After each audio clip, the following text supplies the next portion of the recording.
అనగనగా ఒక ఊరిలో రాజు, రహీం అనే ఇద్దరు బాల్యమిత్రులు ఉండేవారు. వారు రెండవ తరగతి నుంచి కూడా మంచి స్నేహితులు. ఒకరోజు రాజు తన లంచ్ బాక్స్ తీసుకురావడం మర్చిపోతాడు. రహీం తన దగ్గర ఉన్న శాండ్విచ్ అతనికి ఇస్తాడు. అలా మొదలైన వారి స్నేహం రోజులు గడుస్తున్న కొలది ఇంకా మరింత బలపడింది.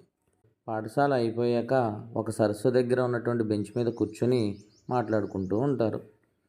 రోజులాగే ఒకరోజు సాయంత్రం రాజు మరియు రహీం కలుసుకుంటారు. పక్కపక్కనే కూర్చున్నా ఏమీ మాట్లాడుకోరు. అది గమనించిన రహీం, "ఏమైంది రాజు, ఎందుకు అలా ఉన్నావు?" అని అడుగుతాడు. దానికి బదులుగా రాజు, "మేము వచ్చే నెలలో ఇక్కడి నుండి వెళ్ళిపోతాము. డాడీకి మరొక రాష్ట్రంలో ఉద్యోగం వచ్చింది" అని అంటాడు. ఆ మాటలు విన్న రహీం ఏం చెప్పాలో తెలియక మౌనంగా ఉండిపోతాడు.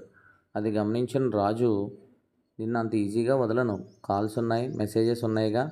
నీకు రోజు కాల్స్ చేస్తూనే ఉంటాను" అని అంటాడు. రోజు రానే వచ్చింది. రోజులాగే స్నేహితులిద్దరూ కలుసుకున్నారు.